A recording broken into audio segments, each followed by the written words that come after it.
Oke, kita mulai ya. Bismillahirrahmanirrahim. Assalamualaikum warahmatullahi wabarakatuh. Alhamdulillah, nahmaduhu wa nasta'inuhu wa nastaghfiruh wa na'udzubillahi min syururi anfusina wa min sayyiati a'malina. May yahdihillahu fala mudhillalah wa may yudhlil fala hadiyalah. Asyhadu an la ilaha illallah wahdahu la syarikalah wa asyhadu anna Muhammadan abduhu wa rasuluh. Allahumma sholli wa sallim wa barik ala sayyidina Muhammadin wa ala alihi wa sahbihi ajmain. Amma ba'd. Alhamdulillah. Jadi alhamdulillah saya sekarang sedang berada di kantor pusatnya yang bikin aplikasi Fiber nih. Woi. Keren ya, sama aplikasi Update. Ya, Update ini saingannya itu ya. Meta ya berarti ya. Waduh. Jadi kalau di Update kita nggak usah takut ya. Nggak ada apa namanya yang nggak ada yang take down gitu ya. Ini kantor juga yang bikin aplikasi apa ini FiberPost dan FiberTix. Nah, untuk keperluan tiketing dan juga FiberPost apa? Kasir ya. Nah, jadi yang punya usaha mau apa namanya mau jualan kaki lima atau mau punya toko sembako ya bisa pakai aplikasi FiberPost ya. Gratis kan? Gratis. Nah. Pokoknya di sini nggak bayar ya? Nggak ada yang bayar ya? Nggak ada yang bayar. Keren ya. Jadi alhamdulillah ternyata yang punya perusahaan ini juga pegiat dakwah. Alhamdulillah ya. Baik, ini kita sekarang mau ngobrolin apa nih? Akidah nih berarti nih. Mau dimulai dengan tanya jawab atau apa dulu? Karena teman-teman ini udah banyak yang pakai baju koko jadi biasanya tiap hari pakai baju koko kan nih. Jadi gini, alhamdulillah ya, ternyata karena pemilik perusahaan ini juga pegiat dakwah, jadi aplikasi yang ada di dalam perusahaan ini kan juga bisa dipakai untuk dakwah, ya kan? Alhamdulillah kemarin tahun lalu ketika Dr. Zakir Naik datang, juga sempat ya dipakai aplikasi ini untuk memonitor berapa banyak orang yang datang ke acaranya Dr. Zakir Naik, ya kan? Mungkin masih banyak yang perlu diperbaiki sana sini, tapi insya Allah untuk next kita sudah bisa lebih siap gitu ya. Jadi kembali lagi kepada bicara iman, karena kita nih sesama Muslim hanya boleh menasihati ya dengan sabar.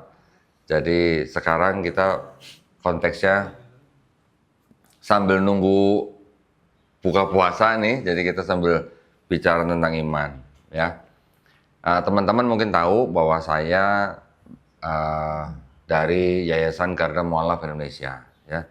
Yayasan Garda Mu'alaf Indonesia ini kami ciptakan memang untuk membantu orang-orang yang ingin memeluk agama Islam dan menjalankan Islam dengan baik secara kafah, ya. Tapi caranya kami membantu orang masuk Islam itu menggunakan cara yang disebut dengan gausal fikri atau perang pemikiran. Ya. Kenapa perang pemikiran? Karena Indonesia walaupun kita adalah negara mayoritas Islam, tapi kita bisa lihat ada upaya-upaya yang boleh dikatakan mendangkalkan akidah orang Islam. Bahkan juga aksi terang-terangan atau upaya terang-terangan dalam rangka pemurtatan. Jadi karena itu kami di yayasan itu sengaja memang menjalankan perang pemikiran ini, tujuannya tidak lain tidak bukan adalah untuk menjaga dan membentengi iman dan akidah umat Islam dari upaya pendangkalan akidah dan pemurtatan. Ya, alhamdulillah ini kan karena di kantor ini anak muda semua nih, jadi akidah itu penting sekali ya buat kita ya. Tadi saya dengar katanya banyak yang sudah menikah di sini. Yang belum menikah tadi hanya beberapa orang aja ya. Kasihan ya yang belum menikah ya. Tapi yang belum menikah ini juga harus hati-hati ya dalam mencari calon atau mendapatkan calon, harus yang benar-benar seakidah ya. Kalaupun misalnya ketemu orang yang tidak seakidah, harus bisa pasang badan atau pasang akidah supaya jangan sampai kita yang pindah iman. Itu yang juga penting ya. Memang urusan pindah agama kalau di Indonesia seperti urusan yang sepele. Sepertinya urusan sepele ya, karena orang bisa pindah agama ke agama apapun dan kapanpun hanya dengan sertifikat, dia bisa ganti KTP dan sebagainya. Tapi kalau di negara lain mungkin tidak seperti itu ya. Nah, jadi hanya berpesan buat teman-teman yang mungkin belum menikah, hati-hati dalam memilih calon, harus yang seakidah, jangan sampai kita melepaskan akidah hanya gara-gara pasangan kita. Terus kemudian peran yang kami lakukan di dalam yayasan itu selain juga daripada kita membantu orang-orang yang mau masuk Islam, ketika ada orang yang bersahadat di tempat kita bantu mereka dengan cara apa? Dengan cara kita membina orang-orang tersebut untuk menjalankan Islamnya dengan cara kita kirim guru privat ke rumah mereka masing-masing. Saya lagi mikir, siapa tahu nih ya, perusahaan ini bisa bikinin kita aplikasi. Langsung nengok. langsung nengok. Jadi aplikasi pembinaan mualaf. Nah, jadi di dalam aplikasi itu ada program, misalnya jadwal guru ngajinya, progres ngajinya, terus program apa aja di situ gitu ya. Jadi data guru dan data murid kita masukin, nanti yang guru juga bisa masuk, dia bisa update. Jadi nanti saya tinggal bisa ngeliat, oh mualaf ini udah ikro berapa gitu. Kira-kira gitu. Iya. Misalnya kan nanti kan kita kerjasama dengan lembaga kursus privat. Lembaga kursus privat itu kan pasti sudah punya program ngajar mualaf itu apa aja. Contoh dari mulai ngajarin sholat, sampai ikro 1 sampai ikro 6 gitu kan. Nanti sholatnya juga kan diperiksa, dikoreksi sama gurunya. Jadi maksud saya, di aplikasi itu, kalau bisa ada alat untuk memonitor mualaf itu lebih bermanfaat buat kita. Nah, jadi kapanpun saya pengen tahu, oh kemarin ada yang baru masuk Islam nih, sudah 2 bulan, saya pengen tahu dia udah bisa sholat atau belum, tinggal saya buka itu aja. Yang update gurunya gitu.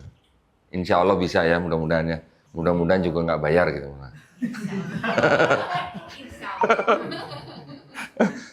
Kalau Cina gitu mas, terang-terangan aja mas.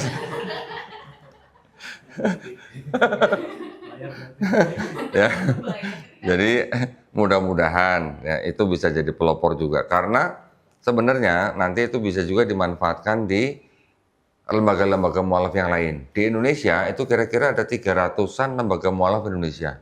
Ya. Kurang lebih ada 300-an lembaga mualaf, yang mana sekarang dari 300-an itu 30-an sekarang sudah terdaftar atau menjadi anggota di sebuah asosiasi. Nah, asosiasi ini disebut ALMI, Asosiasi Lembaga Mualaf Indonesia, yang mana sekarang mereka sudah di bawah pembinaan oleh MUI Pusat. Nah, siapa tahu nanti aplikasinya bisa dipakai juga gara-gara ada mualaf. Insya Allah ya, kita sama-sama doain ya. Mudah-mudahan nggak lupa ya. Gitu. Ya, baik, alhamdulillah. Meneruskan itu, selain daripada kita membina para mualaf, kita juga melakukan gausal fikri atau perang pemikiran. Perang pemikiran tadi saya sudah jelaskan kenapa kita lakukan, karena ada upaya-upaya pemurtatan. Nah, yang melakukan upaya pemurtatan di Indonesia itu hanya satu kalangan. Siapa? Kalangan Kristen. Ya. Kenapa kalangan Kristen melakukan upaya-upaya itu? Karena memang di dalam agama mereka itu ada perintahnya. Perintahnya mereka memang disuruh mencari orang atau istilahnya mencari jiwa untuk masuk agama mereka supaya diselamatkan gitulah. Itu ada perintahnya di dalam kitab mereka. Bunyinya kira-kira, karena itu pergilah, jadikanlah semua bangsa muridku. Baptislah mereka di dalam nama Bapa, Putra, dan Roh Kudus. Ada di Matius pasal 28-19. Karena ada ayat itu, mereka selalu di dalam bermasyarakat diminta mencari orang untuk masuk agama mereka. Ya, jadi teman-teman di sini yang mungkin nanti punya klien, mungkin punya teman atau mungkin ketemu di terminal atau di halte bus, dimanapun, ketika ketemu dengan orang kalangan mereka, khususnya dari kalangan yang Protestan ya, khususnya ya, kalau yang Katolik mungkin tidak terlalu ya. Yang Protestan itu memang rata-rata mereka diberi tugas seperti itu oleh agamanya. Nah, karena diberi tugas begitu, makanya di dalam setiap kali kesempatan mereka bisa ketemu dengan orang di luar agama mereka, mereka selalu cari cara gitu, ya. Kalaupun misalnya tidak, mungkin tidak semua orang melakukan. Kalaupun tidak, ya kita tidak perlu apa namanya, tidak perlu suzon atau bagaimana. Yang penting kita tinggal adu akhlak aja sama mereka. Adu akhlak, ya. Kalau ada orang bilang adu mekanik, kita bilang adu akhlak. Adu akhlak itu maksudnya apa? Kita berlomba-lomba fastabikul khairat. Kita berlomba-lomba memperlihatkan kebaikan agama kita. Itu juga penting ya. Kenapa? Dari menunjukkan akhlak yang baik, itu juga terkadang bisa membawa orang menjemput hidayah. Nah, kalau dulu saya dulu melihat sekelompok muslimnya, jadi yang mementingkan kelompok apa kepentingan kelompoknya, sehingga waktu itu saya melihat Islamnya tuh tidak damai. Jadi saya dulu ketahan 5 tahun masuk Islam. Ya. Tapi kalau kita bisa memperlihatkan akhlak kita yang baik, siapa tahu akhlak kita itu bisa menjadi jalan atau wasilah hidayah buat orang lain. Itu juga bisa. Ada yang begitu juga ya. Saya beberapa waktu yang lalu juga sempat mensadarkan orang di yayasan. Saya tanya, kamu kenapa masuk Islam? Saya ngelihat orang Islam baik Pak, katanya. Ternyata ada juga yang begitu. Berarti saya dulu yang salah ngelihat orang gitu. Sampai 5 tahun nggak masuk Islam, berarti salah saya dulu nih. Ya, dan ternyata ada juga orang Islam yang baik bisa membawa orang lain masuk Islam. Nah, yang kami lakukan di dalam yayasan, di dalam berperang pemikiran itu adalah salah satu caranya adalah mengajak pemuka agama mereka berdebat. Berdebat ya. Jadi saya ditugaskan untuk berdebat dengan para pendeta minimal setahun 2 kali. Berdebatnya tatap muka, di hotel atau di gedung pertemuan, tempat yang bagus. Kamar hotel kita sediain, makan kita sediain, transport kita bayarin, bahkan pendetanya pulang kita amplopin. Sampai begitu. Kenapa? Karena kita memang mau supaya kita bisa sama-sama berdakwah dengan pendeta itu gitu. Pendeta itu silakan mau menjelaskan agamanya silakan, tapi kita yang yang dari kalangan Islam ini dengan menggunakan dokumen mereka, kita mencoba membantah argumen atau dakwanya mereka. Nah, yang sudah kita lakukan dari tahun 2022 sampai tahun 2024, karena 2025 nggak ada pendeta yang mau debat sama saya, jadi dari debat-debat yang sudah kita lakukan itu ternyata membawa dampak orang-orang Islam yang menonton, alhamdulillah iman dan akidahnya makin kuat. Tapi kalau ada orang Kristen yang nonton, ternyata banyak dari mereka yang goyang masuk Islam. Ada yang masuk Islam di tempat masing-masing, ada yang masuk Islam ngotot maunya sama saya di yayasan, ada juga banyak mereka yang datang karena mereka sudah menonton video-video debat daripada kita. Ya. Jadi ternyata dengan berdebat itu ternyata bisa dijadikan alat kita berdakwah gitu maksudnya. Berdebat boleh nggak dalam Islam, Mas, Pak? Nggak boleh? Hah? Boleh? Buka Quran surat An-Nahl ayat 125. Coba. Ada nggak perintah berdebat gitu? Lah, kok berdebat malah perintah? Nah, coba baca. Artinya gimana? Quran surat An-Nahl ayat ke 125. Serulah manusia ke jalan Tuhan. Betul kan? Dengan pengajaran dan hikmah. Kemudian, dan berdebatlah. Dan berdebatlah. Berarti berdebat perintah bukan? Perintah. Tapi harus apa? Dengan cara yang paling baik.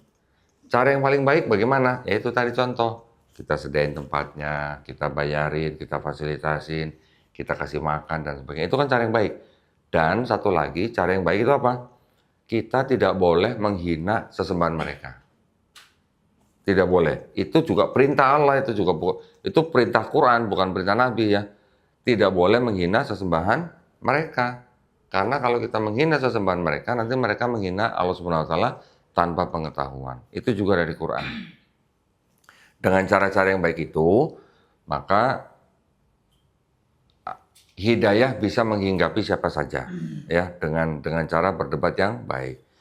Jadi itu yang kita lakukan dalam yayasan. Nah, mudah-mudahan nih, karena juga pengurus yayasan kita nih, nah, siapa tahu bisa memberdayakan SDM-nya atau sumber daya apapun yang di perusahaan ini untuk mendukung dakwah kita, ya. Mudah-mudahan kalian, teman-teman ini yang di sini, yang bekerja di sini, selain juga mencari nafkah, juga bisa berdakwah bersama kita. Jadi paling enggak ini bagian nih dari garda mualaf nih, karyawan nih. Karena bosnya pengurus yayasan kita nih, ya, nanti bisa secara tidak langsung lah maksudnya, minta tolong ke teman-teman untuk membuat sesuatu untuk keperluan dakwah. Insya Allah siapa tahu dakwah atau apa yang sudah teman-teman kerjain di sini membawa hidayah buat orang lain, wah semuanya dapat unta merah, Masya Allah, Alhamdulillah. Ya itu ya, jadi yayasan ini bergerak di bidang itu, tujuannya tidak lain tidak bukan untuk menjaga iman dan akidah umat Islam dari upaya pemurtadan. Nah, buat teman-teman di sini nggak ada yang mualaf kan ya? Ada yang mualaf? Ada yang mau nggak jadi mualaf? Nggak, ada yang mau jadi mualaf nggak? Nggak ada lah, ngapain jadi mualaf ya? Orang udah muslim kok jadi mualaf.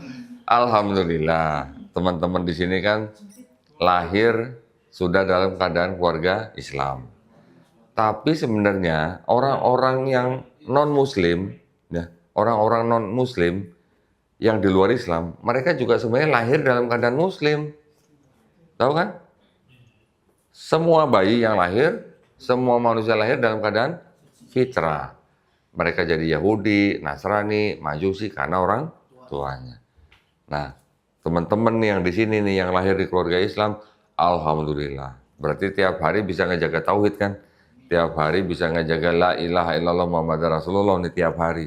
Alhamdulillah. Tapi buat teman-teman kita yang di luar keluarga Islam, mereka ini yang menjadi target kita. Kita yang harus memberitahu mereka bahwa mereka semua sebenarnya adalah muslim awalnya. Tapi mereka menjadi agama lain karena orang tuanya, sehingga kita sekarang perlu memberitahukan, menyerukan kepada mereka kepada jalan Allah SWT. Itu sebenarnya juga tugas kita gitu. Cuman kalau di Islam bedanya apa? Kita diminta menyampaikan walaupun hanya satu ayat.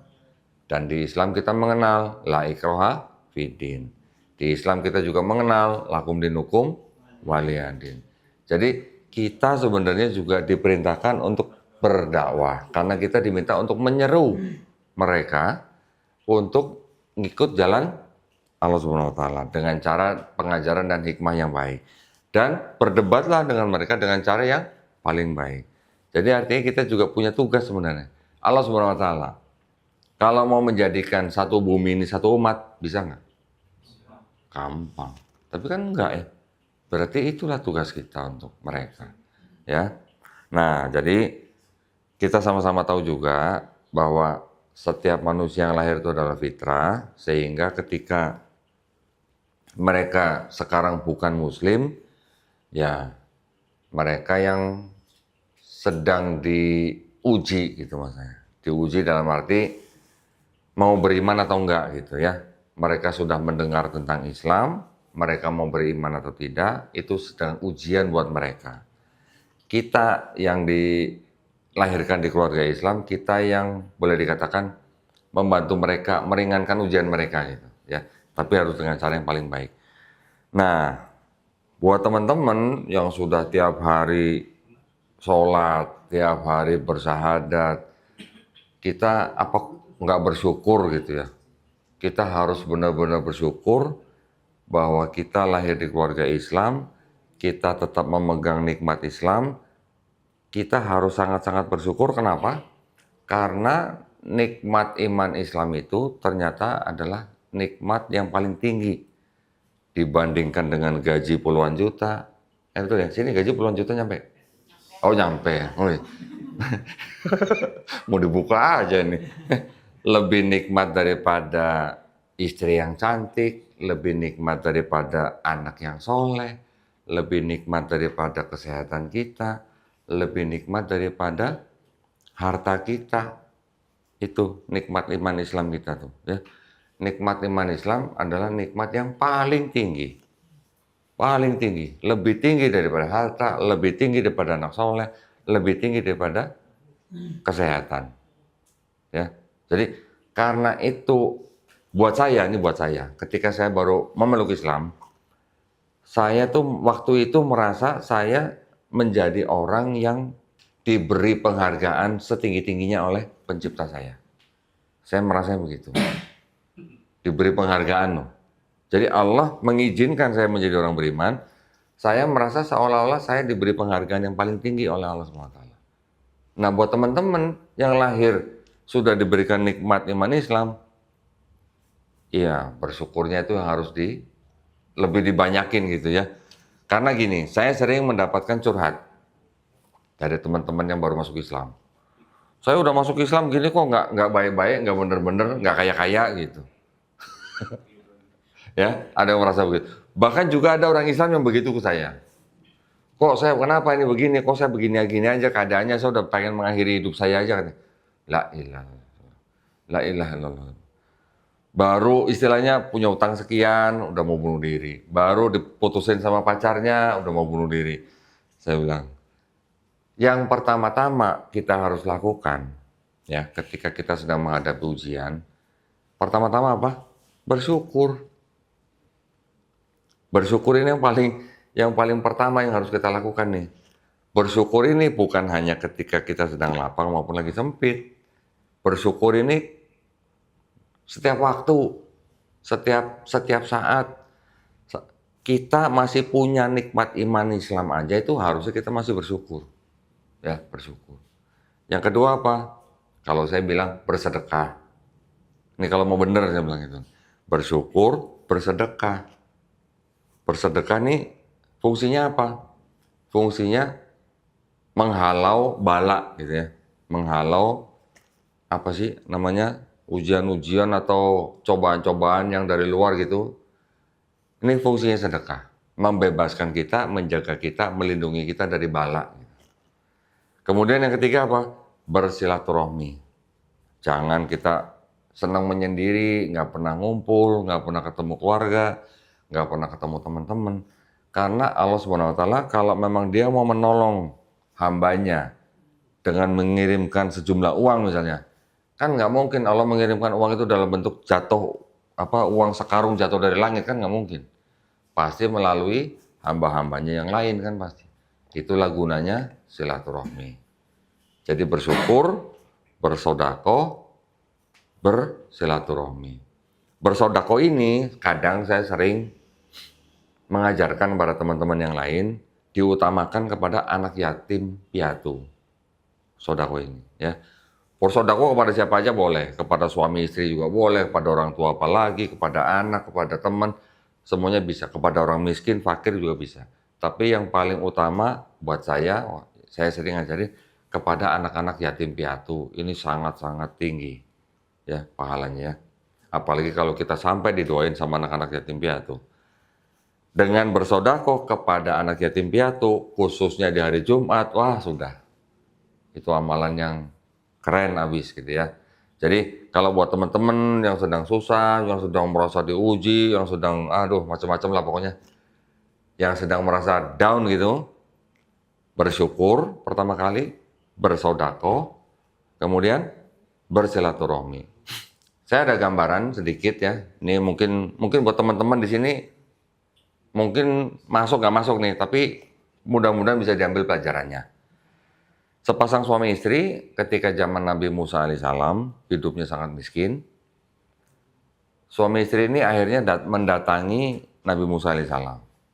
Ya Nabi Musa, kami ini miskin sekian puluh tahun. Tolong didoain, tolong dimintakan supaya kita jadi orang kaya gitu. Boleh nggak minta jadi orang kaya? Boleh, kenapa nggak boleh? Boleh aja, kenapa nggak boleh? Jadi akhirnya dikabulkan oleh Nabi Musa alaihissalam didoain. Kemudian setelah berdoa, Nabi Musa alaihissalam mendapat jawaban, diberitahukan kepada sepasang suami istri itu bahwa kalian nanti akan jadi orang kaya. Ya, akan jadi orang kaya. Tapi, nah ada tapinya nih. Tapi jadi orang kaya cuma setahun. Mau nggak jadi orang kaya cuma setahun? Kita mau nggak jadi orang kaya cuma setahun? Hah? Daripada enggak katanya. Ya mau aja lah. Kenapa nggak mau ya? Siapa yang nggak mau? Mau kan? Ya memang nggak bisa. Ya memang udah jadi bener. Setelah didoain begitu, akhirnya mereka suami istri jadi orang kaya.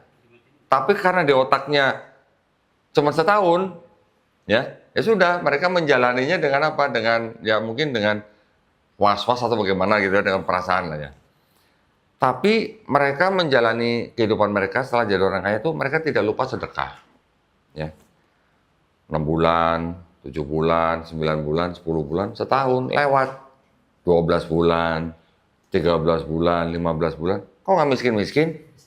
Masih kaya terus. Datanglah mereka kepada Nabi Musa. Ya Nabi Musa, katanya kita kayaknya cuma setahun. Ini udah setahun setengah kok belum miskin-miskin lagi gitu. Apa kata Nabi Musa? Kalian bersedekah. Dari sedekah itu yang bisa membawa kalian kepada kecukupan gitu. Ya. Masya Allah. Jadi cerita ini mungkin sederhana. Cerita ini mungkin apa ya? Tapi hikmah yang bisa diambil daripada cerita ini adalah sedekah itu bisa melepaskan kita daripada kesulitan. Ya. Terutama ketika sedekah itu diberikan kepada anak yatim piatu, khusus pada hari Jumat. Wah, udah. Ada lagi sebenarnya, saya dulu diajarin sama guru saya. Cuman itu mungkin nggak terlalu relevan gitu. Ya, itu kita sama-sama hanya saling mengingatkan saja. Oke, terus kemudian dari rasa syukur kita, ya teman-teman yang sudah lahir di keluarga Islam, tentu saja bisa membawa kita kepada kekuatan iman dan akidah kita. Ya. Makanya maksud saya, dalam kita bergaul, dalam kita bermasyarakat gitu, ketika kita bertemu dengan orang-orang yang dari kalangan mereka, yang mencoba mengajak kita nih, atau menggoyangkan iman dan akidah kita nih, itu kita bisa membentengi iman dan akidah itu caranya selain dengan iman itu dengan apa? Tentu saja dengan upgrade pengetahuan, ya kan? Ada sebuah ilmu yang kita pelajarin, memang ilmu ini adalah disebut dengan ilmu kristologi. Apa tuh kristologi itu? Kue apa gitu ya kue? Kristologi itu salah satu bidang ilmu yang mempelajari posisi Nabi Isa alaihissalam itu Yesus di dalam agama Kristen. Ya.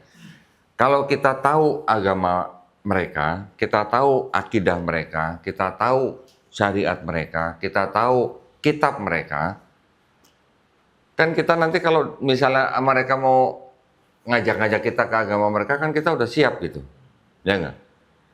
Nah, jadi buat teman-teman tidak wajib sebenarnya belajar kristologi, tidak wajib. Tapi kalau tahu jauh lebih bagus, ya. Karena apa?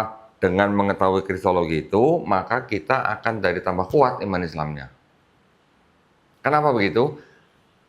Kalau yang belum belajar nih, saya kasih tahu, nanti ketika kalian belajar kristologi dengan kacamata Islam, kalian iman dan akidah Islam akan makin kuat kalau belajar kristologi. Karena nanti akan kelihatan jompangnya. Jompangnya dalam arti apa? Dalam arti konsep ketuhanan dan konsep keselamatan. Dan juga dari apa namanya? Dari kitabnya itu sendiri. Kalau dari sejarah kitabnya aja, itu sudah jauh dibandingkan dengan Quran ya, kitab mereka ya. Saya nggak usah bawa dah sini dah. Ada di mobil, cuman saya nggak usah tunjukin lah. Jadi penyusunan kitab mereka yang oleh mereka disebut sebagai kitab suci itu jauh levelnya dibandingkan dengan penyusunan Quran. Kalau kitab mereka disusun berdasarkan kanonisasi itu artinya apa? Surat-suratnya sudah ada, mereka pilih-pilih mana yang cocok, mereka masuk dalam kitab mereka. Itu disebut kanonisasi.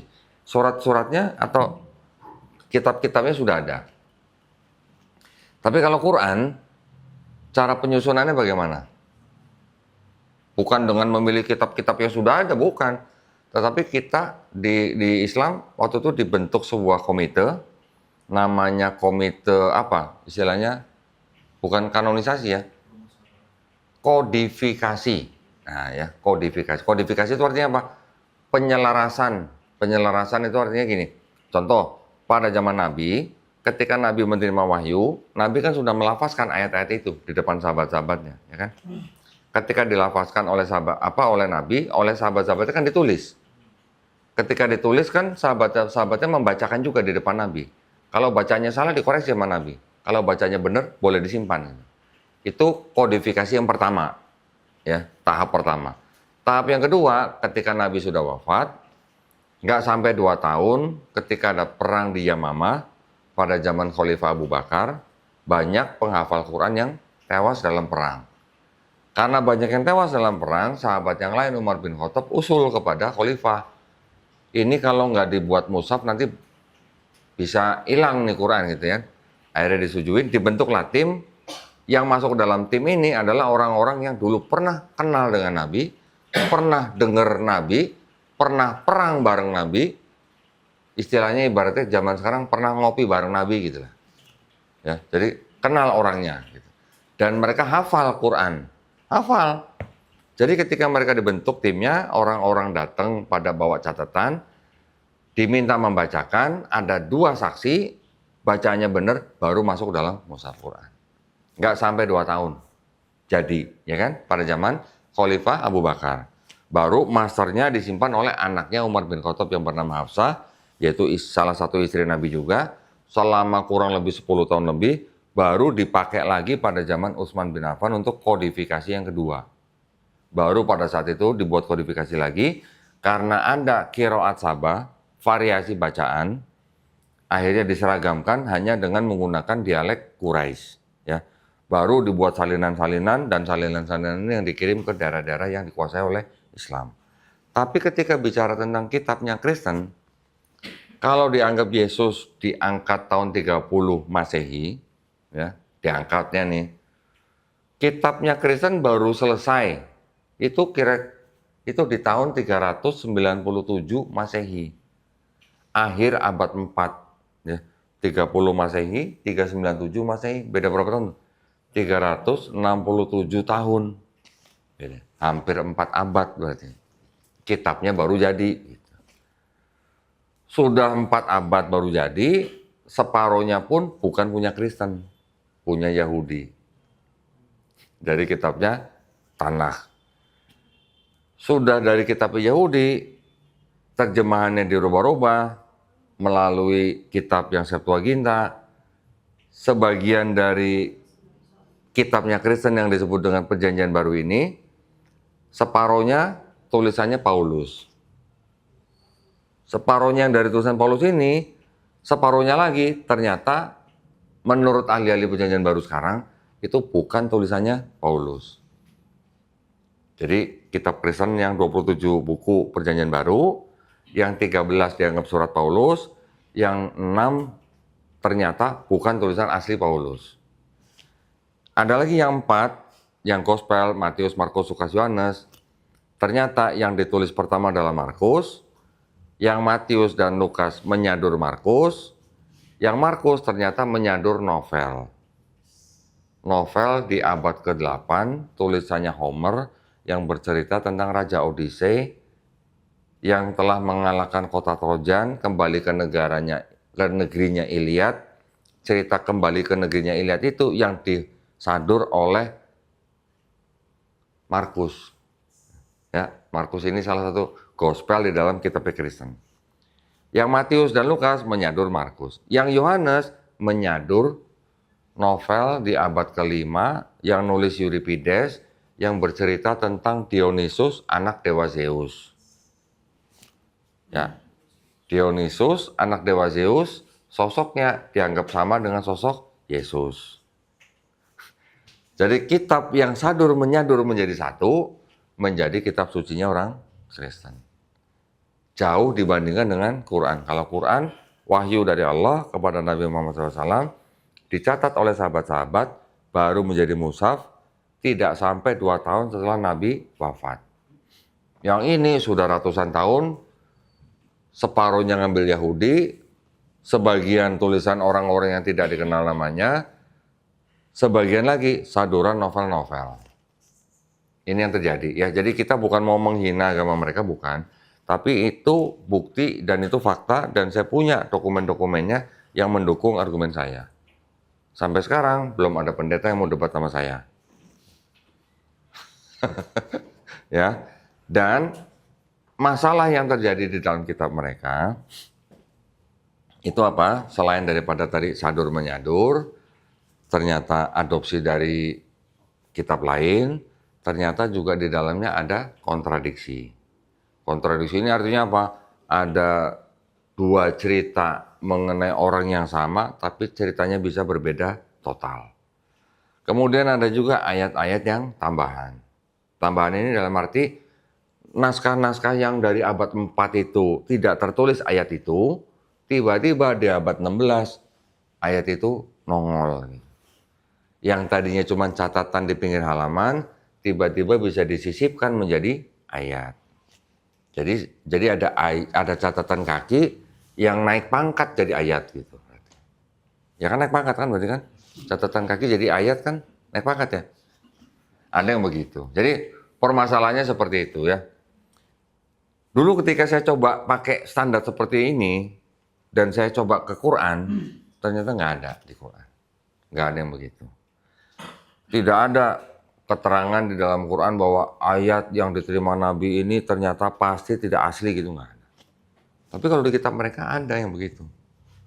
Dulunya di abad 4 tidak ada, awalnya cuma catatan di sebuah terjemahan Latin, kemudian disisipkan kepada terjemahan Yunani.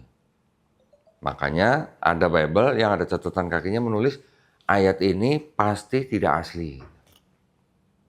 Ada ayat tidak asli. Terus disebut kitab suci gitu. Bisa nggak gitu sebut kitab suci? Ya.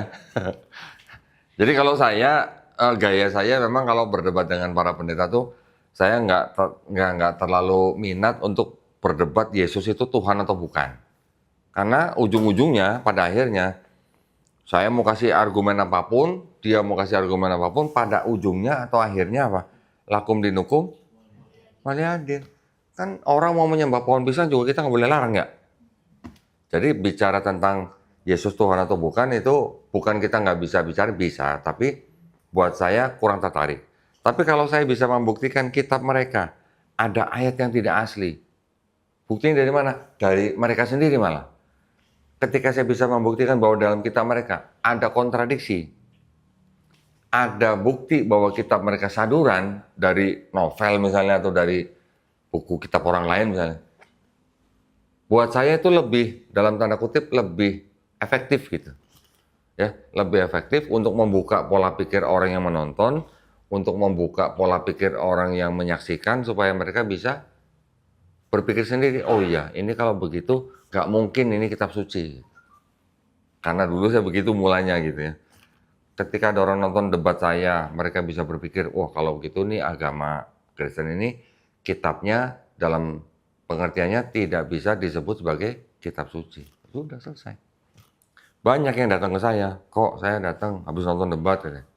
Saya mau lihat sendiri kitabnya boleh nggak? Boleh silakan. Saya foto boleh nggak? Boleh silakan foto. Habis foto dia pulang dia bikin karya tulis. Dia bikin karya tulis buat apa? Buat debat. Sama siapa? Sama bapaknya sendiri debat. Ada yang begitu ya. Setelah bikin karya tulis, debat sama orang tuanya selama 2 bulan, datang lagi ke tempat saya bersahadat. Ada yang gitu. Ya alhamdulillah saja buat kita. Upaya kita di dalam kita berdakwah dengan cara kita mencari dokumen-dokumen yang bisa membantah argumen mereka sendiri itu hanya salah satu metode ya, hanya salah satu cara untuk berdakwah. Yang mana dengan dakwah kita bisa membuat orang lain menjemput hidayah, alhamdulillah buat kita ya. Sampai jam berapa nih? 5:30? 5:30. Kalau gitu kita sekarang tanya jawab. Mau? Ada yang mau tanya jawab nggak? Boleh, silakan. Siapa duluan? Bismillah, izin Ko Dondi mau nanya. Sebelumnya izin memperkenalkan diri, nama saya Wisnu. Saya sangat bersyukur ketemu Ko Dondi. Sebelumnya pernah ketemu di event minta foto. Oke. Yang Dr. Udah Zakir nikah Naik. belum? Belum. Oh belum. Oh ini yang belum nikah. Gimana Wisnu? Jadi kalau perjalanannya selama kuliah, guru yang jadi panutan Wisnu itu Ko Dondi, almarhum Insan Mako Ginta, Dr. Zakir Naik also pasti. Jadi belajar juga gitu. Iya. Kok. Tapi ada pertanyaan yang mungkin agak sedikit berat kok, karena Berapa kilo? lumayan lah. Karena mau diskusi juga sama gurunya langsung. Boleh. Posisi dari Ko Dondi memandangnya seperti apa? Ya. Kalau Wisnu mengkajinya bahwa ada unsur politis di dalamnya. Sisanya mau minta pandangan Ko Dondi seperti apa? Jadi gini kok, sebelumnya itu di tahun 2025 di TikTok tuh pernah ada perdebatan terkait seseorang yang dikorbankan. Nah sebetulnya menarik buat Wisnu pribadi karena kan kalau perdebatan antara Islam dan Kristen tuh biasanya selalu itu aja yang Wisnu perhatikan ya. Tapi ini ada hal baru gitu dimana kajiannya lebih banyak juga dan Wisnu juga alhamdulillahnya mengkaji. Jadi kalau dari yang dikorbankan kan kalau dari kitab Kejadian pasal 22 ayat 2 tuh Ishak. Terus kalau Wisnu menganut dari mufasir awal-awal tuh abad 7, abad 10 dari At-Tabari di kitabnya tuh Jami al-Bayan fi Ta'wil Al-Quran, dia condong kepada pendapatnya dia sendiri bahwa Ishak, jadi dia punya pendapat 17 pendapatnya ke Ishak, 24-nya ke Ismail, tapi dia sendiri lebih condong ke Ishak. Tapi di abad selanjutnya murid-muridnya tuh kok Ibn Taimiyah, terus yang lainnya itu condong ke Ismail. Itu kalau pandangan Ko Dondi gimana? Karena kalau pandangan Wisnu ketika menjawab di TikTok lebih kepada yaitu unsur politis aja sih kalau dikaji secara menyeluruh. Jadi dari Bani Arabnya punya kepentingan politis supaya mereka terlihat superior. Kalau dari kajian Wisnu itu seperti itu pada saat itu. Baik. Mungkin itu. Terima kasih. Kalau ada pandangan yang mengatakan bahwa itu ada unsur politisnya, bisa jadi benar. Bisa jadi benar. Karena apa? Karena memang ya itu namanya kitab mereka ya. Kitabnya mereka gitu kan. Ini kan kitabnya orang Yahudi nih. Kitab orang Yahudi, nanti ada urusannya dengan tanah, penguasaan, negara, dan sebagainya. Bisa jadi itu benar karena ada unsur politiknya. Tetapi kan ini kan berarti kan kita harus bandingkan nih antara kitab Yahudi dan kitabnya Al-Quran nih. Nah, kalau di kitab Yahudi sudah jelas-jelas ambillah anakmu yang tunggal yakni Ishak gitu kan. Di handphonenya ada Bible? Udah nggak ada kan. Kenapa? Ini HP yang ada Bible-nya di Android ini Lu gimana? Orang kalau belajar gituan di handphone ada Bible, jadi lu biar cepet. Udah mualaf ya dia? Bukunya ada di rumah, Bible-nya. Sahadat di mana? Enggak kan? Nih gini, kalau ketika kita membandingkan antara Bible dan Quran, kita harus lihat kronologi. Jangan cuma lihat ayat, tapi harus lihat kronologi. Oke? Ketika kita ngelihat perintah Abraham menerima perintah untuk menyembelih anaknya, kita harus lihat satu pasal sebelumnya. Oke? Satu pasal sebelumnya menceritakan apa? Ada satu perikop di Kejadian 21, mulainya dari ayat 8 sampai ayat 21. Kemudian ada perjanjian Abraham dengan Abimelek dari ayat 22 sampai ayat ke-34. Ya, dua perikop itu sangat penting buat apa ya? Buat menilai apakah insiden penyembelihan Ishak oleh Abraham itu make sense atau enggak gitu. Oke. Dua perikop itu yang pertama adalah Abraham mengusir Hagar, ya kan? masalah dulu ada yang sering mengatakan bahwa nggak mungkin Ismail umur 16 tahun ditaruh di bahunya Hagar, karena ada kan. Sebelumnya lagi kita bisa ngetahuin bahwa Abraham punya anak Ismail ketika dia berusia 86 tahun. Punya anak Ishak ketika berusia 100 tahun. Berarti Ismail dan Ishak jaraknya kan 14 tahun. Mana mungkin anak ditaruh di bahunya Hagar. Ya. Tapi yang belakangan, yang LAI yang terakhir sudah dirubah, udah dihilangin. Oke. Tapi nggak apa-apa, nggak masalah. Tapi di sini ada cerita begini, bahwa setelah Abraham mengusir Hagar dan Ismail, anaknya, kan ada kejadian bahwa anaknya nangis. Anak nangis, kemudian Hagar didatangi malaikat, kemudian dikasih lokasi tentang sumur air. Kita di Islam taunya air Zam-Zam nih. Air itu kemudian diberikan pada anaknya, ya kan? Baru ceritanya setelah itu Ismail bertambah besar, baru kemudian mereka pindah ke pegunungan Paran. Ya, ada kan ayatnya. Kalau bilang bertambah besar baru pindah ke pegunungan Paran, itu kira-kira menurut pembaca awam aja, itu kira-kira kejadian sebulan, 2 bulan atau bertahun-tahun? Bertahun-tahun. Ya, ini kan cuman pakai akal sehat doang nih. Setelah cerita itu, ada perikop lagi, Abraham membuat perjanjian dengan Abimelek. Ya. Abimelek dan Abraham membuat perjanjian, ada yang ketinggalan sebentar. Tadi ketika Hagar diusir, sebelum pindah ke Paran, dia sempat tinggal di padang gurun Berseba. Ada tulisannya di ayat ke-14, ya. Maka pergilah Hagar dan mengembara di padang gurun Berseba. Ini perikopnya. Perikop berikutnya, Abraham membuat perjanjian dengan Abimelek, juga tempatnya di Berseba.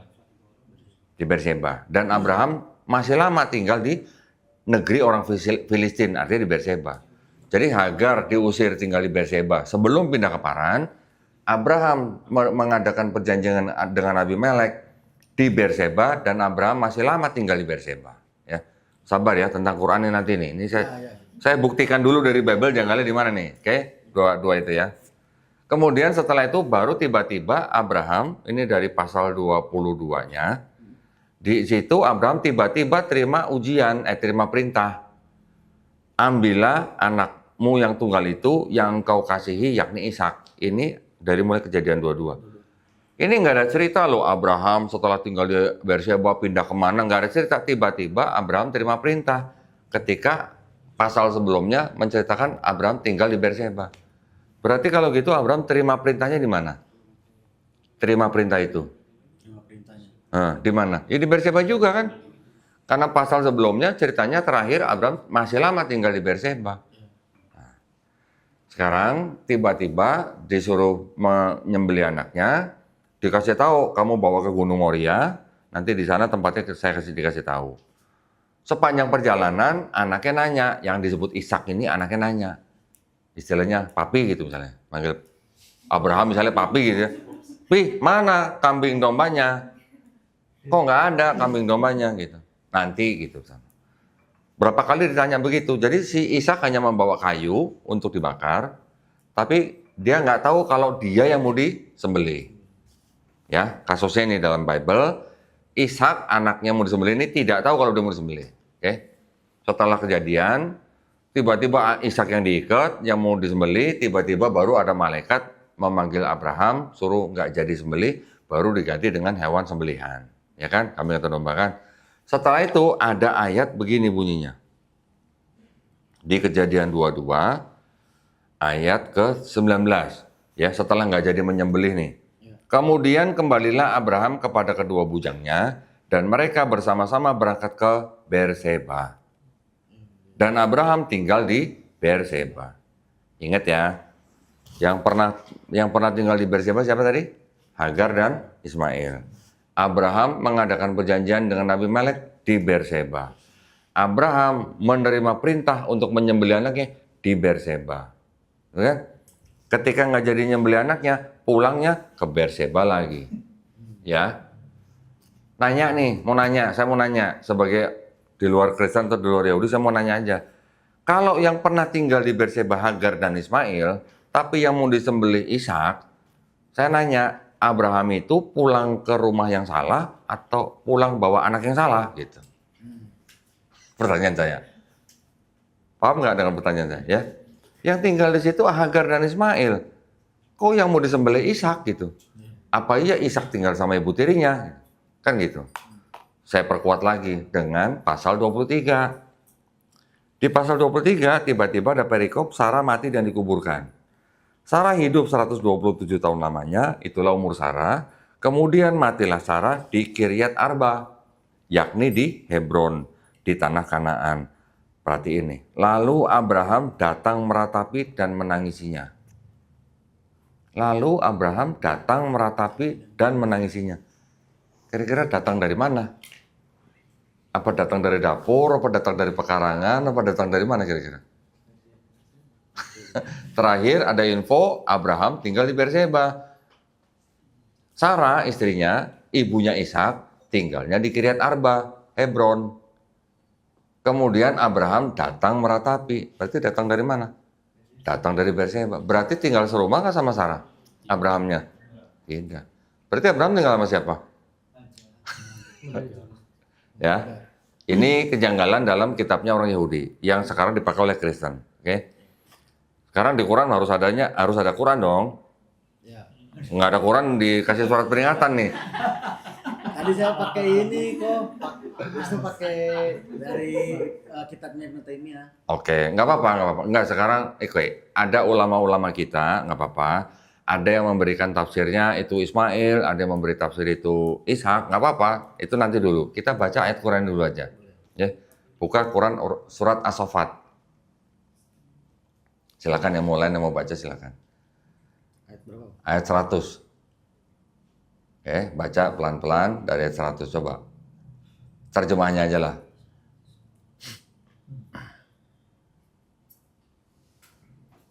Jangan baca dalam hati. Oh. Bacain dong. Pakai mic dong. Tes. Ya Tuhanku, anugerahkanlah kepadaku seorang anak yang termasuk orang-orang yang soleh. Itu kalimat siapa ceritanya itu? Itu ya Tuhanku tuh kalimat siapa? Ibrahim. Nabi Ibrahim alaihissalam berdoa kan, Ya. minta kepada Allah SWT diberikan seorang anak yang apa? Soleh. Yang soleh. Terus? Maka kami memberi kabar gembira kepadanya dengan kelahiran seorang anak Ismail yang sangat santun. Di situ, ini terjemahan apa ini? Ini Quran NU. NU ya, oke. Di situ ada kata-kata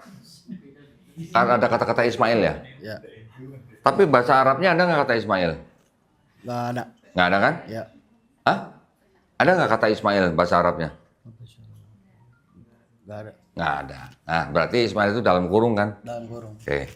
Di sini maka kami memberi kabar gembira kepada Nabi Ibrahim alaihissalam dengan kelahiran seorang anak yang sangat sabar. Di situ santun ya. Santun. Sebenarnya ini artinya lebih dekat ke sabar sebenarnya. Oke. Saya ulang ya. Nabi Ibrahim alaihissalam berdoa minta dikasih anak yang soleh. Dikasih anak yang sabar. Terus kemudian ayat 102-nya. Ketika anak itu sampai pada dalam kurung umur, ia sanggup bekerja bersamanya. Ia dalam kurung Ibrahim berkata, wahai anakku, sesungguhnya aku bermimpi bahwa aku menyembelihmu. Pikirkanlah apa pendapatmu. Dia dalam kurung Ismail menjawab, wahai ayahku, lakukanlah apa yang diperintahkan dalam kurung Allah kepadamu. Insya Allah engkau akan mendapatiku termasuk orang-orang yang sabar. Ya, perhatiin lagi. Ketika Nabi Ibrahim alaihissalam istilahnya mendapat mimpi untuk menyembelih anaknya, ini belum ngomongin anak tunggal apa enggak nih, pokoknya menyembelih anaknya aja. Di sini juga nggak disebutin nama Ismail kan? Ya. Tapi di sini ada indikasi bahwa anak itu adalah anak yang sabar. Kenapa? Karena ketika ayahnya mengatakan menceritakan mimpinya, anaknya jawabnya apa? Lakukanlah apa yang diperintahkan kepadamu. Betul kan? Betul. Berarti si anak itu anak yang sabar. Terus ayat selanjutnya 103. Ketika keduanya telah berserah diri dan dia dalam kurung Ibrahim meletakkan pelipis anaknya di atas gundukan dalam kurung untuk melaksanakan perintah Allah. Terus ayat selanjutnya langsung. Kami memanggil dia, wahai Ibrahim, sungguh engkau telah membenarkan mimpi itu. Terus? Sesungguhnya demikianlah kami memberi balasan kepada orang-orang yang berbuat kebaikan. Terus? Sesungguhnya ini benar-benar suatu ujian yang nyata. Kami menebusnya dengan seekor hewan sembelihan yang besar. Ya. Kami Terus? mengabadikan untuknya dalam kurung pujian pada orang-orang yang datang kemudian. Oke. Salam sejahtera atas Ibrahim. Demikianlah kami memberi balasan kepada orang-orang yang berbuat kebaikan. Terus? Sesungguhnya dia termasuk hamba-hamba kami yang mukmin. Kami telah memberinya kabar gembira tentang dalam kurung akan dilahirkannya Ishak, seorang nabi yang termasuk orang-orang soleh. Oke. Di ayat yang 112 di dalam bahasa Arabnya ada kata Ishak nggak? Hah? Ada. Kalau yang tadi di ayat 100, di ayat 100 apa 101 itu tadi ada kata Ismail nggak? Nggak ada. 101 nggak ada kata Ismail kan? Ya. Kalau yang 112 ada kata Ishak kan? Sekarang Wisnu, saya cuma minta Wisnu mikir sendiri. Nabi Ibrahim alaihissalam minta diberikan anak yang apa? Soleh. Dikasih anak yang sabar. Jangan mikir Ismail ya. Ya. Setelah itu Nabi Ibrahim alaihissalam mendapat mimpi untuk menyembelih anaknya. Anaknya secara sabar menjawab orang tuanya bahwa silakan lakukan apa yang kamu perintahkan. Supaya kita jadi orang yang sabar. Kemudian setelah mau disembelih, diganti dengan sesembelihan yang besar. Setelah itu baru ada kabar gembira kelahiran Ishak. Jadi siapa yang mau disalib? Siapa yang mau disembelih? Perlu tafsir apa? Kalau Wisnu kan tadi motifnya itu ya, Ya. Jamil Bain. Kalau Ibnu Taimiyah kan emang condongnya ke Ishak. Dia bilang Al-Zabih wa Ishak yang di ininya. Kalau ke murid-muridnya emang ke Ismail. Kalau Ibnu Katsir udah baca belum? Ibnu Katsir sama ke Ismail, cuman belum baca. Jadi dia bilang, Ibnu Katsir menulis, yang menafsirkan bahwa itu Ishak itu berdasarkan Israiliyat. Israiliyat. Ya sudah. Sekarang kalau baca sendiri ayatnya dengan kronologi ayat 100 sampai 112, kejadian begini, tiba-tiba ada berita kelahiran Ishak sebagai anak yang soleh. Berarti yang mau disembelih siapa kalau gitu tadi? Mau bilang Ishak. Maka saya tanya, bahasa Arabnya ada Ismail nggak? Nggak ada. Yang di 112 ada kata Ishak nggak? Ada. Berarti kejadian itu kan sebelum kelahiran Nabi Ishak. Iya. Betul kan? Betul. Ya sudah, berarti siapa?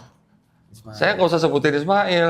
Kalau di dalam Quran ditulis dalam kurung Ismail, itu hanya penegasan aja sebenarnya. Ya. Makasih, Siap. Kodoli. Jadi lebih terang. Alhamdulillah. Silakan yang lain, yang perempuan.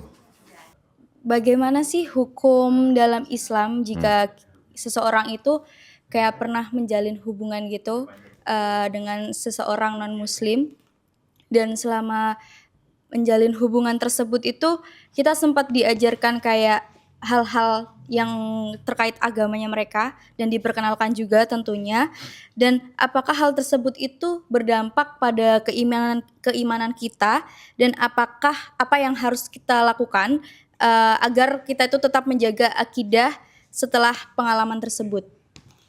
Siapa tadi namanya? Eliza. Siapa? Eliza. Eliza. Oh, berarti benar Eliza pernah pacaran sama orang Kristen kayaknya. Ya, benar ya? Benar. Baru tadi ngomong di sini, ternyata benar ya kejadiannya. Gini, Eliza.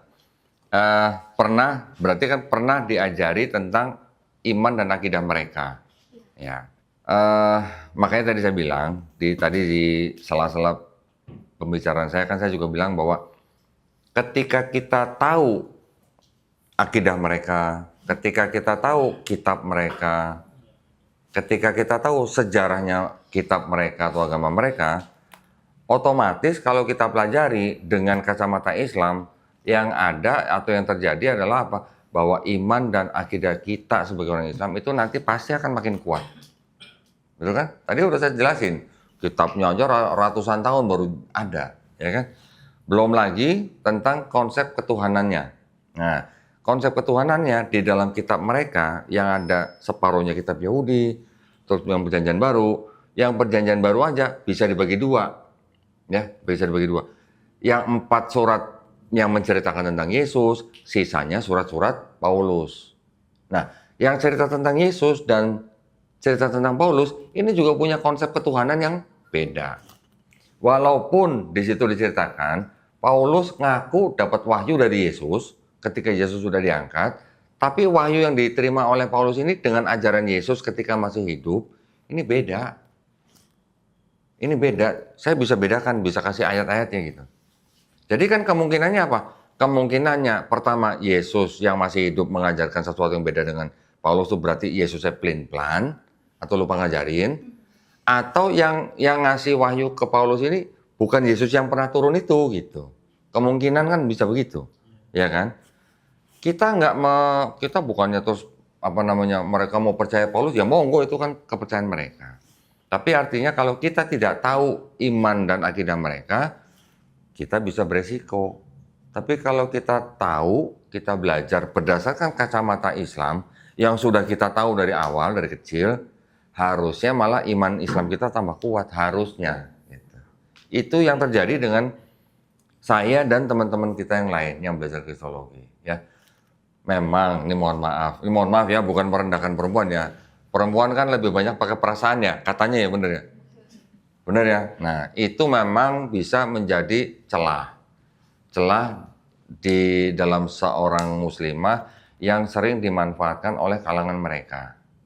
Ya, ini sering. Saya terus terang aja. Banyak ibu-ibu datang ke saya begitu. Dulunya, dengan rayuan gombal dan segala macam, nikah, walaupun dengan cara Islam, tapi setelah itu suaminya balik ke Kristen, nggak bisa apa-apa dia. Ya. Itu yang kasusnya nikah dengan cara Islam. Tapi ada nggak perempuan pacaran sama cowok Kristen, ceweknya akhirnya masuk ke Kristen? Banyak juga. Bahkan ada yang Katolik, terus kemudian dikaterisasi, dibaptis, dan sebagainya. Ada juga. Bahkan saya juga pernah didatangi sama seorang ibu-ibu. Minta tolong. Kenapa Bu? Anak saya hamil. Oh, alhamdulillah. Oh, hamil di luar nikah. Berapa bulan Bu? 6 bulan. 6 bulan. Jadi belum nikah? Belum. Suaminya calonnya ada Katolik. Disuruh masuk Islam, nggak mau. Cowoknya nggak mau masuk Islam. Ya, disuruh tanggung jawab menikahi mau, tapi suruh masuk Islam nggak mau. Gimana pilihannya kalau buat teman-teman? Misalnya punya adik seperti itu, solusinya gimana Pak? Menurut Bapak? Iya, nggak bisa dinikahin sama yang Kristen. Betul. Saya bilang sama ibunya, nggak usah nikahin Bu. Biarin aja lahir tanpa ayah. Saya gituin. Betul nggak? Betul. Tapi kan si anaknya ini, yang perempuan ini nih, dia udah kerja di kantor, dia merasa malu, dia ke kantor udah pakai baju yang longgar-longgar, udah 6 bulan ternyata. Ya. Terus sampai dia malu, dia takut nanti lahir, nggak ada suami, nggak ada ayah dan sebagainya lah. Itu biasalah pikiran begitulah. Tapi yang begitu itu kan sebuah kejadian yang sudah terlambat, sudah telat, sudah melendung baru tahuan. Berarti si anak ini, perempuan ini kan nggak jaga akidah juga kalau gitu, ya kan? Maka itulah Islam kenapa dimusuhin banyak pihak, karena Islam itu yang menjaga akhlak dan moral dan syariat dari keluarga, dari dalam keluarga gitu. Ketika keluar dari rumah, yang perempuan pakai hijab, perintahnya kan begitu kan, homer nggak boleh, judi nggak boleh, segala macam nggak boleh. Artinya yang racun-racun di masyarakat nggak boleh oleh Islam, kan ini yang diserang terus sama orang-orang yang jualan minuman, yang jualan sampo, yang jualan obat, dan itu maksudnya. Ya nggak? Makanya Islam berusaha dihancurkan dari dalam kalau nggak bisa dari luar gitu. Makanya timbul apa? Islamofobia. Pernah dengar Pak, Kristenfobia? Nggak ada. Kenapa nggak ada? Karena Kristen banyak toleransinya gitu. Nah, jadi kembali lagi pada Elisa, yang paling pertama kali dipegang itu adalah iman dan akidah. Jangan sampai lepas. Karena tadi saya bilang, iman Islam itu sebuah nikmat yang paling tinggi. iman Islam itu adalah sebuah penghargaan yang paling tinggi dari pencipta kita untuk kita. Kalau kita dengan gampang kita lepas, dengan gampang kita tergelincir, ya ini resikonya sangat tinggi. Gitu. Ya, resikonya itu maksudnya nanti. Syukur-syukur kita masih hidup, masih bisa bertobat. Kalau nggak bisa bertobat, nah, kita nggak pernah tahu kita hidup sampai kapan kan. Banyak, ada beberapa, seringlah anak muda datang ke tempat saya. Kok saya udah setuju dengan Islam, tapi saya belum bisa masuk Islam sekarang. Kenapa? Takut orang tua, takut pekerjaan, takut sosial, dan sebagainya. Bahkan ada yang takut anak gitu. Anak bisa takut orang tua, ini ada orang tua mau masuk Islam takut anak. Coba. Kenapa? Bisa aja, karena anaknya udah pada remaja. Si orang tuanya udah cerai, anak udah remaja, hidup sama anaknya, mau masuk Islam, takut sama anaknya. Coba. Ternyata ada begitu. Saya sering tanya begini. Saya pakai analogi lah ya, analogi. Ini kan karena kebetulan calonnya Kristen ya? Iya, calonnya dulu Kristen. Bukan sekarang gitu. Alhamdulillah. Maksudnya gini, saya sering pakai analogi begini. Karena kita Islam, anggap ya, kita ambil posisi yang sama dengan mereka, tapi kita menempuh jalan yang berbeda. Kan ini kan kantor nih. Kan kalau kantor pasti ada pelajaran manajemen nih, ya. Kalau manajemen pasti ada pelajaran manajemen risiko, betul nggak? Nah, sekarang kita sebagai orang Islam, kita tidak menyembah Yesus sebagai Tuhan, oke? Tapi kita menjalankan apa yang Yesus lakukan di dalam kitabnya Kristen. Sholat, puasa, sunat, sujud, dikafani, akikah, bahkan ada mandi wajib. Kita lakukan, ada sholatnya. Dan yang kita sembah adalah Tuhannya Yesus gitu. Kita nggak menyembah Yesus sebagai Tuhannya. Ternyata setelah kita mati, ternyata Yesus Tuhan. Rugi nggak kita kira-kira? Rugi nggak? Enggak lah. Rugi di mana? Yang kita sembah Tuhannya Yesus, kita sholat seperti Yesus, kita sunat seperti Yesus. Ternyata Yesus Tuhan. Kita nggak rugi apa-apa kan? Tapi orang Kristen yang seumur hidupnya tidak melakukan yang Yesus lakukan, tidak sunat, tidak sujud, tidak puasa, dan sebagainya, dan mereka menyembah Yesus Tuhan, ketika mati ternyata Yesus bukan Tuhan. Rugi nggak? Nah, nangis bombay ya. Kalau bisa minta dibalikin lagi jadi manusia gitu. Betul nggak? Saya cuma pakai analogi begitu aja, ada orang masuk Islam. Ada yang begitu. Ada juga nanti begini, yang buat yang anak-anak muda biasanya. Pertama-tama saya tanya, kamu dulu kuliah di universitas apa? Universitas A misalnya. Sebelum kamu kuliah, kamu kan pasti pelajari dulu tuh universitasnya bagus apa enggak, kredibel apa enggak gitu kan.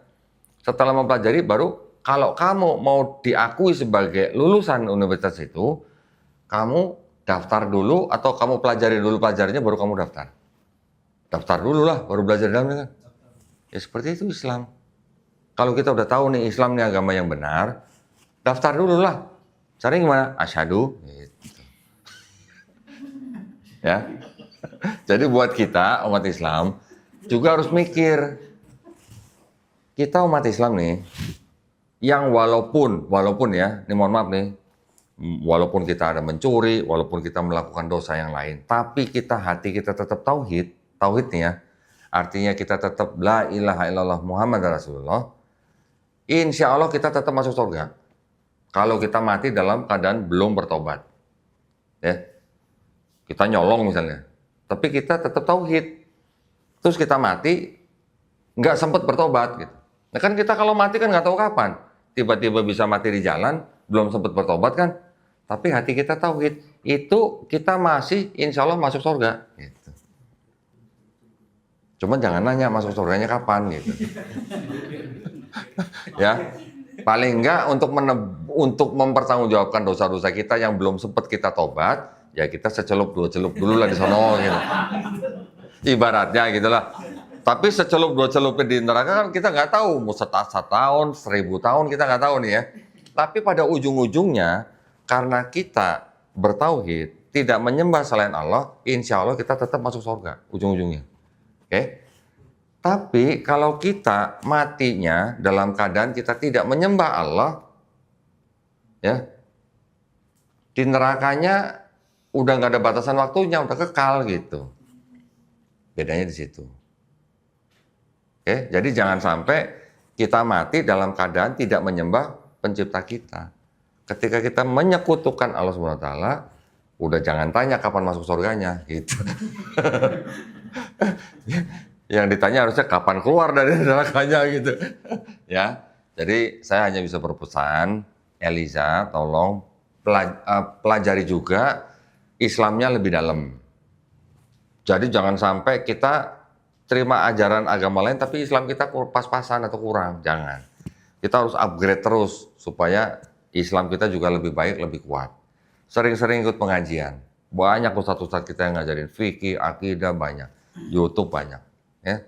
Dengan kita paham kuat Islamnya, ketika ada orang ngajak-ngajakin yang di luar Islam, nolaknya gampang. Tapi kalau Islam kita pas-pasan, dibilang, Yesus itu sangat mengasihi Eliza. Eliza tuh seperti biji matanya Tuhan, dikasihi, makanya untuk mengorbankan, menebus dosa Eliza, Yesus sampai mau turun ke dunia, sampai mau mati di atas kayu salib, buat nebus dosa Eliza, karena Eliza sangat-sangat disayangi, dikasihi Yesus. Perempuan dikasih begitu gimana? Beneran, ini beneran sering terjadi dan banyak terjadi. Ya, itu yang sering saya amati begitu. Makanya harus hati-hati benar. Islamnya kita harus kuat benar. Perasaan oke, tapi jangan apa melankolis ya. Dirayu dikit, klepek-klepek gitu, jangan. Ya, insya Allah. Ada lagi? Ada lagi apa cukup? Udah 5:30 nih. Silakan kalau mau tanya lagi, silakan. Kalau ada lagi. Satu lagi. Ya. Silakan. Penasaran aja sih sebenarnya, orang-orang yang mualaf itu akhirnya gimana cara mereka ngadepin keluarganya gitu? Macam-macam sih, tergantung. Nggak semua keluarga mempersekusi, enggak. Tapi ada yang dipersekusi. ada, nggak sampai macam-macam lah. Dari mulai yang paling ringan sampai yang paling berat. Yang paling berat itu ada yang disekap di dalam rumah, sampai ada yang dipasung. Ada yang dipasung. Kalau daerah timur sampai ada yang dipasung. Saya pernah juga ada perempuan mualaf menghubungi saya. Waktu itu dia orang Batam, kerja di Pekanbaru. Di tempat kerjaannya ketemu pacar, dapat pacar gitu lah. Muslim. Si perempuan ini yang masuk Islam, gitu. Dia sahadat di Pekanbaru. Ketika dia pulang ke Batam, dia ngasih tahu orang tuanya, dia sudah masuk Islam, sama orang tuanya disekap. Terus dia ngubungin pacarnya ngubungin temennya di Batam, didatengin lah orang tuanya, mediasi baik-baik, akhirnya dilepas. Ketika anak ini pulang ke Pekanbaru lagi untuk kerja, sama orang tuanya disusulin. Ketika sampai di Pekanbaru, si anak dibawa ke gereja di Pekanbaru, gerejanya besar. Nah, si anak ini cerita, kok gimana dong saya mau di sidang katanya sama pendeta gitu. Ya sudah, pada waktu kamu di sidang, kamu telepon saya, teleponan, cuman di ini aja di mute supaya saya juga nggak usah ngomong. Nanti saya cuma pengen dengerin pendeta tuh ngomong apa. Kalau dikasih ayat, nanti saya kasih ayat, kamu tinggal bacain aja. Bener gitu. Jadi selama sidang dia teleponan sama saya, cuman saya dengerin doang gitu ya. Terus dia saya kasih ayat, dia debatin pendeta gitu. Pendetanya lama-lama tahu itu siapa gitu, karena dikit-dikit dia kelihatan telepon, dikit-dikit nggak pakai ini gitu lah, nggak pakai telepon lah. Lama itu siapa, kamu ngomong siapa gitu kan, akhirnya suruh matiin handphonenya. Udah terputus hubungan sama saya. Setelah itu saya telepon teman saya, mantan pendeta di Pekanbaru. Ya, saya telepon, Pak, ada gini. Oke. Teman saya di sana, yang mantan pendeta itu, telepon ke seorang pendeta yang senior di Pekanbaru. Pendeta yang senior ini telepon ke pendeta yang sedang menyidang anak itu. Di depan gereja sudah ada orang-orang, teman-teman kita, orang Islam yang sudah pegang handphone, sudah ngerekam depan gereja. Kalau jam sekian nggak keluar, masuk berita. Penyekapan gitu. Udah, pendeta yang senior telepon ke pendeta di gereja itu, lu lepasin. Akhirnya lepas. Ketika lepas, orang tuanya masih nggak terima.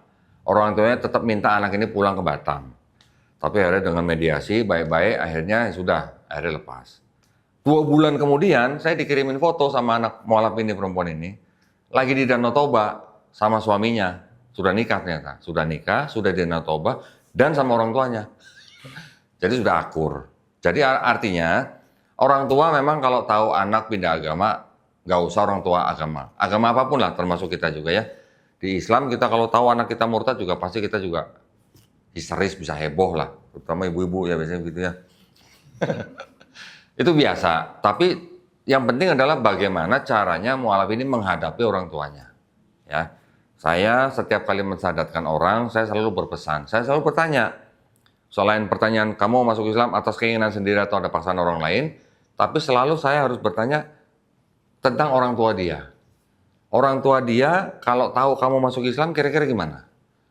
Kalau mereka marah, mereka menolak, mereka menekan kamu, saya selalu bilang, kamu boleh merespon atau menjawab, tapi harus dengan cara yang paling baik.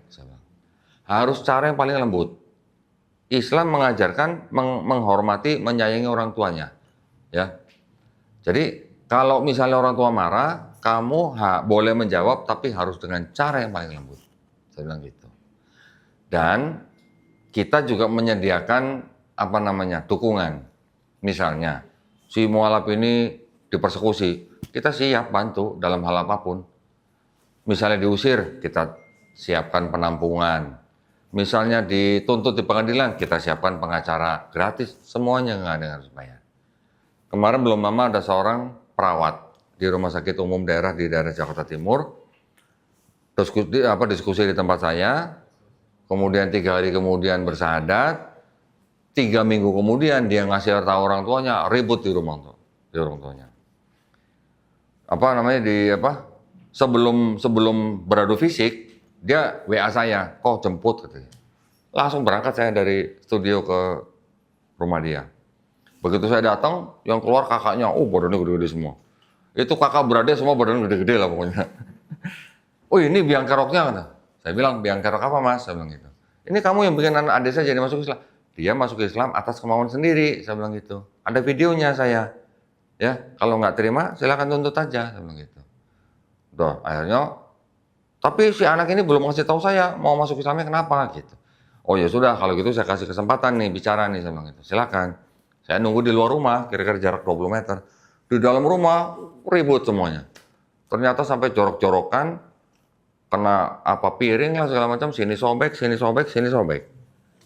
Tapi akhirnya dari dalam rumah itu, si mualaf ini akhirnya bilang, ya sudah kok tinggal aja.